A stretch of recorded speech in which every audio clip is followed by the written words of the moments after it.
Hello and welcome to Stock Watch powered by Chase Securities. मैं हूं शहबाज अशरफ। आज हम डिस्कस करेंगे दो कंपनी के रिजल्ट रिव्यूज़ और एक कंपनी का रिजल्ट प्रीव्यू। सबसे पहले हम बात करेंगे इंटरलूप के रिजल्ट के बारे में। अगर आप रिजल्ट देखें सेकंड क्वार्टर FY26 का, कंपनी ने तकरीबन ₹2.47 की अर्निंग पोस्ट करी, which is up 24% quarter and quarter and 201% year on year basis पे। और रिजल्ट के साथ कंपनी ने तकरीबन ₹2 का डिविडेंड दिया। और आप यही देखिए on first half year basis पे कंपनी की अर्निंग रही 4.55 which is up 356% year on year. अगर हम थोड़ा हाईलाइट्स की तरफ चले जाएं, इंटरलूप ने सेकंड क्वार्टर में सेल्स रिकॉर्ड करी 43.64 बिलियन की, whereas gross margins were flat about 24% compared to last quarter, और other income was up 44% quarter and quarter to 1.0 billion rupees। अगर आप रिजल्ट देखें, रिजल्ट काफ़ी इन लाइन था विद एक्सपेक्टेशन। स्पेशली अगर आप पहले नज़र सेल्स पे देखें, सेल्स व almost flat quarter and quarter, और अगर आप ग्रॉस मार्जिन्स भी देखें वो भी तकरीबन फ्लैट थे अबाउट 23% पे। आई थिंक एक रिजल्ट में मेन डिविएशन थी which was about other income. Company की जो अदर इनकम थी वो क्वार्टर एंड क्वार्टर अप थी अबाउट 44% और 1 बिलियन रुपीज़ पे। और आप इसकी अदर इनकम देखें, कैश तो यस हमने देखा है कि सीक्वेंशली बड़ा है, मगर इसकी जो मेजर अदर इनकम आई है वो आई है फ्रॉम डेरिवेटिव इंस्ट्रूमेंट तकरीबन 1 बिलियन रुपीज़ की। अगर आप इसका कैश फ्लो देखें जो लेटेस्ट है उसमें तकरीबन 600 मिलियन रुपीज़ रियलाइज्ड गेन है फ्रॉम फाइनेंशियल इंस्ट्रूमेंट और तकरीबन 1 बिलियन रुपीज़ है फ्रॉम अनरियलाइज्ड गेन। सो हम ये देख रहे हैं कि जो इस क्वार्टर में कंपनी ने तकरीबन 1 बिलियन का रियलाइज गेन बुक करा है ऑन फॉरवर्ड बुकिंग्स, और इसमें इस तरह ये तबसरा है कि going forward this amount can mitigate या नीचे आ सकता है। अगर आप देखिए इसका जो अर्निंग्स का इम्पैक्ट है तकरीबन 50 से 60 पैसे का है। अगर आप ये चीज़ अर्निंग्स से डाइल्यूट हटा दें, डिलीट कर दें, तकरीबन अर्निंग जो हम एक्सपेक्ट कर रहे थे उतनी ही आई है। सो अब लोगों का सवाल होता है कि यस तकरीबन ₹4.55 की अर्निंग आ गई है, अगले दो क्वार्टर्स कंपनी से क्या लग रहे हैं, अगला साल क्या लग रहा है। अगर आप देखें कि यस 4.55 की अर्निंग है, हमें ऐसा लगता है कि अगले दो जो क्वार्टर्स भी होंगे, थर्ड क्वार्टर और फोर्थ क्वार्टर भी, वो इन लाइन विद एक्सपेक्टेशंस होंगे। हम सेल्स का ट्रेंड सिमिलर देख रहे हैं और जो ग्रॉस मार्जिन्स भी हैं हम समझते हैं तकरीबन 23 से 24% होंगे। अगर इसकी सेगमेंट वाइज अगर आप सेल्स देखें, स्पेशली जो आपका सॉक्स सेगमेंट है उसके मार्जिन तकरीबन 30 से 31% है। But it comes to denim, वो अगर हम डेनिम की सेल्स देखें ईयर ऑन ईयर बेसिस पे, स्पेशली सितंबर एंड में, वो थोड़ी स्ट्रगल कर रही हैं, ऑल्दो उसके जो वो ग्रॉस प्रॉफिट में प्रॉफिटेबल है। वेरएस अगर हम ये चीज़ इसका अपैरल सेगमेंट में देखें, अपैरल सेगमेंट में एक अच्छी चीज़ ये है कि कंपनी की जो सेल्स हैं वो काफ़ी स्टेडी हैं और काफ़ी रोबस्ट हैं, but on the profit level वो तो अभी फ़िलहाल इट्स रिकरिंग लॉसेस। सो हमें लगता है कि FY26 के एंड में तकरीबन कंपनी 8 से 9 रुपये की अर्निंग कर देगी। वेरएस FY27 में हम एक्सपेक्ट करते हैं कंपनी का एक नया जो प्लांट है वो ऑनलाइन आएगा सॉक सेगमेंट का तकरीबन मार्च अप्रैल में, which will boost the sales and overall profitability. और जो बाकी इनका जो अपैरल सेगमेंट है जो फिलहाल लॉसेस पोस्ट कर रहा है वो भी बेहतर हो सकता है। सो हम समझते हैं कि FY26 के एंड में तकरीबन कंपनी 8 से 9 रुपये की अर्निंग पोस्ट करेगी, वेरएस FY27 में कंपनी यही कंपनी जो है तकरीबन 11 से 12 रुपये की अर्निंग पोस्ट कर सकती है। अगर हम थोड़ी वैल्यूएशन पर्सपेक्टिव की बात कर लें, अगर हम एक्सपेक्ट कर रहे हैं कि जो इंटरलूप है तकरीबन FY26 में तकरीबन 8 से 9 रुपये की अर्निंग करेगा, वेरएस FY27 में इसकी अर्निंग तकरीबन 10 से 11 रुपये रह सकती है। वेरएस अगर आप इसकी करंट प्राइस मल्टीपल देखें तकरीबन 11 टाइम्स का है बेस्ड ऑन FY26 की earnings, whereas on the FY27 level पे तकरीबन 7 to 8 टाइम्स पे बनता है, which is relatively attractive to last year. अब हम चलते हैं MCB की तरफ, और MCB का रिजल्ट जो कंपनी ने तकरीबन कैलेंडर 25 का पोस्ट करा वो हम डिस्कस करेंगे।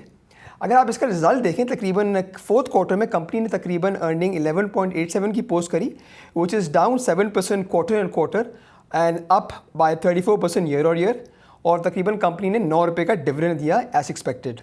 अगर आप पूरे साल का रिजल्ट देखें तकरीबन MCB की अर्निंग तकरीबन रही 49.3 रुपीज़ की, विच is down 8% year on year, और पूरे साल का डिविडेंड बनता है तकरीबन 36 रुपीज़ का। अगर हम हाइलाइट्स में नज़र डालें MCB की, तो net interest income is down 0.4% quarter and quarter to about 41.0 billion rupees.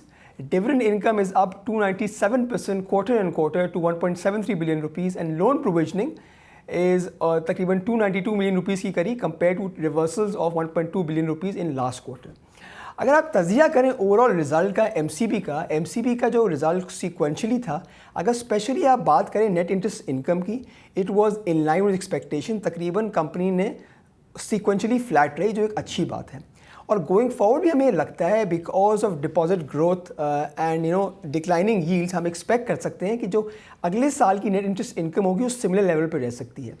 अगर हम नॉन फंडिंग इनकम की बात करें तो इसमें जो मेन डिविएशन रिजल्ट में आई थी वो आई थी आपकी रिगार्डिंग डिविडेंड इनकम, जो 1.2 बिलियन रुपीज़ का है, वो जो सब्सटैंशियली अप। वैसे अगर आप ओवरऑल देखें जो NFI इनकम है is up about 5% quarter and quarter, और अगर आप कॉस्ट टू इनकम रेशो देखें वो भी तकरीबन इन लाइन विद एक्सपेक्टेशंस है, which was marginally up on a sequential basis. और I think in line with expectations company ने तकरीबन 9 रुपये का डिविडेंड दिया और पूरे साल का डिविडेंड तकरीबन 36 रुपये का दिया।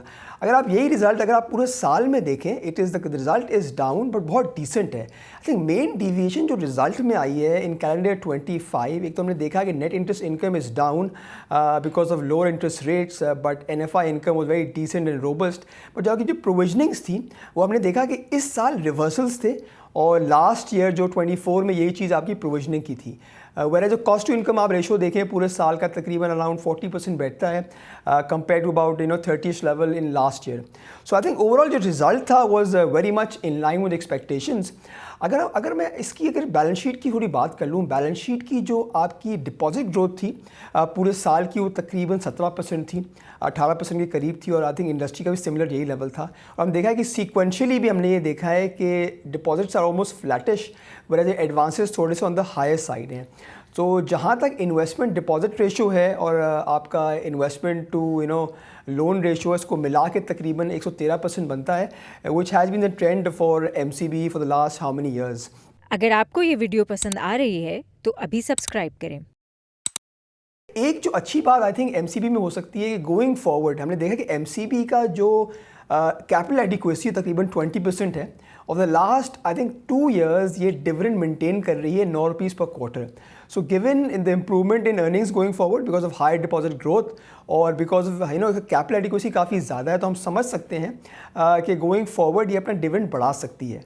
सो अगर देखो थोड़ा बहुत हम वैल्यूशन की अगर हम बात कर लें, वैल्यूशन पर्सपेक्टिव में अगर आप देखें इसकी जो करंट बुक वैल्यू है वो तकरीबन 266 रुपीज़ की है और इसकी 415 रुपये की प्राइस है। तो प्राइस टू बुक रेशो उसको बनता है तकरीबन बेस्ड ऑन कैलेंडर 25 1.55 टाइम्स का।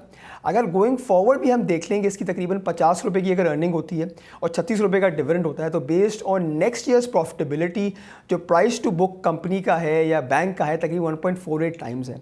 हमने ये भी देखा है कि कैलेंडर 24 में जो कंपनी का रिटर्न इक्विटी तकरीबन 20% था, 24% था, वैसे लेटेस्ट लेवल्स पे ये नंबर लग रहा है कि नॉर्मलाइज हो गया है। और अगर यहाँ से इंटरेस्ट रेट यहाँ स्मूदन रहते हैं, नीचे नहीं जाते हैं, तो वी कैन एक्सपेक्ट कि जो MCB अपना ROE मेंटेन कर सकता है। So based on the current latest ROE and the growth and the dividend projections, मुझे लगता है कि fairly I think MCB is fairly priced at these levels, but I think इसमें सबसे जो attractive point है वो is regarding its dividend। आज भी अगर MCB 9 रुपये डिविडेंड देता है कि साल के एंड में 36 रुपये डिविडेंड देता है, सो इसका जो डिविडेंड यील्ड है तकरीबन 8 से 9% है। And going forward we can expect कि given its robust capital adequacy जो आई थिंक लेवल जो आपका 11.5-12% है उससे बहुत ऊपर है, so the bank has room to increase the dividends going forward. So मेरा मशवरा तो ओवरऑल यही होगा कि yes MCB is a very stable bank, is a very passive bank when it comes to deposit growth and other avenues of growth।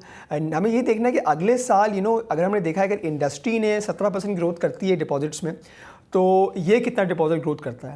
I think एक और चीज़ मैं highlight यहाँ कर दूँ regarding current account of MCB, जो हमने देखा है कि across the segment across the sector एक सब्सटैंशियल ग्रोथ हुई है। सो लास्ट ईयर जो करंट अकाउंट MCB का था वो तकरीबन 48-49% था, बेस्ड ऑन सितंबर एंडिंग अकाउंट वो तकरीबन 51% हो गया है। पहले जो current account to saving account ratio है वो तकरीबन 95-96% ही है। सो वी कैन एक्सपेक्ट कि गोइंग फॉरवर्ड अगर डिपॉजिट ग्रोथ होती है जो होनी चाहिए, बट अगर डिपॉजिट ग्रोथ से ज़्यादा करंट अकाउंट ग्रोथ होती है, so we might see a upper division earning, जो हमारी अभी फ़िलहाल एक्सपेक्टेशंस है कि तकरीबन 50 रुपये की अर्निंग ओवरऑल कर सकती है ये बैंक। ये था MCB का रिजल्ट। अब चलते हैं फौजी सीमेंट के रिजल्ट की तरफ। अगर हम आज फौजी सीमेंट के रिजल्ट के बारे में तो रिजल्ट प्रीव्यू करेंगे, पर थोड़ा तबसरा कर लेते हैं कि लास्ट क्वार्टर कंपनी ने किस तरह की अर्निंग पोस्ट करी। अगर आप देखें फर्स्ट क्वार्टर FY 26 में कंपनी की अर्निंग तकरीबन 1.34 की थी, which is down 16% quarter and quarter and up 1.5% year on year. अगर थोड़ा आप हाईलाइट की तरफ जाएं, for first quarter FY 26 net sales were up 7.4% to 23.4 billion rupees. Cement dispatches तकरीबन 9% ऊपर थे quarter and quarter, whereas gross profit margin was sequentially at 32% compared to 39% in fourth quarter FY25. अगर आप देखें कि फर्स्ट क्वार्टर में जो gross profit margin था फौजी सीमेंट का वो तकरीबन 32% था। अब लोगों का क्वेश्चन आएगा कि लास्ट क्वार्टर जो फोर्थ क्वार्टर था उस वक्त क्या ग्रॉस मार्जिन था, उस वक्त तकरीबन 39% था। तो हम यहाँ इन्वेस्टर्स को बता दें कि लास्ट जो क्वार्टर था फोर्थ क्वार्टर में मार्जिन 39% इसलिए था बिकॉज कंपनी ने कुछ रिवर्सल्स बुक करे थे रॉयल्टी एक्सपेंसेस के। सो इसके वो सस्टेनेबल ग्रॉस मार्जिन नहीं थे। तो सस्टेनेबल ग्रॉस मार्जिन जो कंपनी के होने चाहिए तकरीबन द विसिनिटी ऑफ 32 to 33% होने चाहिए। अगर हम सेकंड क्वार्टर की रिजल्ट की बात कर रहे हैं जो एक्सपेक्टेड है अराउंड नेक्स्ट वीक, सो अगर हम देखें जो सेल्स हैं, sales are expected to be up या dispatches are expected to be up about 5%। और उसमें मेजर रीज़न ये है कि जो लोकल डिस्पैचेज हैं वो are up about in double digits, वह जो एक्सपोर्ट्स हैं वो आपको पता है because of closure of Afghanistan border, वहाँ एक्सपोर्ट्स आपकी बिल्कुल ऑलमोस्ट एट अ हॉल्ट हैं। So yes, we're expecting a hike of 5% or 6% in dispatches overall because of higher local dispatches. और जहाँ तक प्राइस की बात है, प्राइस अगर आप सीक्वेंशियली देखें, स्पेशली जो लोकल डिस्पैचेस की प्राइस है वो भी ऊपर की तरफ है। तो हम इसकी वजह से हम ये एक्सपेक्ट कर रहे हैं कि जो ग्रॉस मार्जिन होगा जो कंपनी ने last quarter first quarter FY27 में जो बुक करा वो तकरीबन 31.5% था। हम एक्सपेक्ट कर रहे हैं कि इस वक्त जो लेटेस्ट क्वार्टर जो कंपनी रिजल्ट पोस्ट करेगी वो 32.5% होगा despite of higher coal prices and because हमें पता है कि जो रिलायंस है और फौजी सीमेंट उसकी काफ़ी ज़्यादा फ्रॉम अफगानिस्तान साइड थी कोल पे, वो अब बंद हो गया है। तो they have to import coal from South Africa, जिसकी वजह से coal price on the higher side रहेंगी। सो वी एक्सपेक्ट कि जो आपके बिकॉज ऑफ लोअर एक्सपोर्ट्स जो आपकी सेलिंग एंड एडमिन एक्सपेंसेस हैं वो भी तकरीबन ऑन द डाउन साइड रहेंगे, जिसकी वजह से जो आपकी नेट जो अर्निंग्स होंगी for the quarter second quarter FY26 वो तकरीबन 1.62 की होंगी कंपेयर टू 1.34 जो हमने देखा पहले क्वार्टर में। सो हम एक्सपेक्ट कर सकते हैं अगर हम गोइंग फॉरवर्ड भी बात करें कि अगर आप पहले क्वार्टर में तकरीबन कंपनी की अर्निंग तकरीबन हाफ ईयर में अगर तकरीबन 3 रुपये की बनती है तो सेकंड हाफ में हम एक्सपेक्ट कर सकते हैं कि सिमिलर अर्निंग बन सकती है 6 रुपये की। And going forward because of higher, और हमारा ये भी ये फ़िलहाल हमारा ये अजम्पशन है कि जो आपकी डिस्पैचेस होंगे फॉर FY26 वो तकरीबन 8 से 9% होंगे, वेयरएज नेक्स्ट ईयर हम एक्सपेक्ट कर रहे हैं कि डिस्पैचेस का लेवल सिमिलर होगा और जो कंपनी की अर्निंग्स है because higher dispatches growth and improvement in retention prices हम एक्सपेक्ट कर रहे हैं कि जो अर्निंग तकरीबन 5.5 से 6 रुपये की होगी फॉर फौजी सीमेंट, वो अगले साल जो है कंपनी की अर्निंग तकरीबन 7.5 से 8 रुपये हो सकती है। सो अगर थोड़ा वैल्यूएशन पर्सपेक्टिव की हम बात कर लें, सो फिलहाल तकरीबन जो कंपनी की जो प्राइस है अभी फ़िलहाल 56 रुपीज़ की है और अर्निंग अगर तकरीबन 5 से 6 रुपये की अर्निंग होती है तो trading at about almost 9 to 10 times valuation multiple, जो ऑलमोस्ट इन लाइन है with the market multiple. But अगला सवाल ये होता है कि येस अगर आगे डिस्पैचेस की ग्रोथ होगी, सीमेंट प्राइसेस की यहाँ से अगर मजीद यहाँ से ग्रो करते हैं सो अगले साल की अर्निंग काफ़ी बेहतर रह सकती है, जिसकी वजह से हम देख रहे हैं कि जो अभी फ़िलहाल वैल्यूएशन तो काफ़ी एक्सपेंसिव लग रहा है, ऑन द एक्सपेंसिव साइड लग रहा है, बट गोइंग फॉरवर्ड ये रिलेटिवली बेहतर हो जाएगा। सो वी एक्सपेक्ट के ओवरऑल जो सीमेंट की डिस्पैचेज यहाँ से कंटिन्यू रहेंगी और despite of other companies like DGKC ने जो एक्सपेंशन अनाउंस करी है उसकी वजह से हम समझते हैं कोई प्राइस डिस्टॉर्शन नहीं आएगी and company will able to post decent margins going forward. That's it from Stock Watch. अब मिलेंगे सैटरडे को अपने रेगुलर शो स्टॉक वॉच में। अंटिल देन खुदा हाफिज़।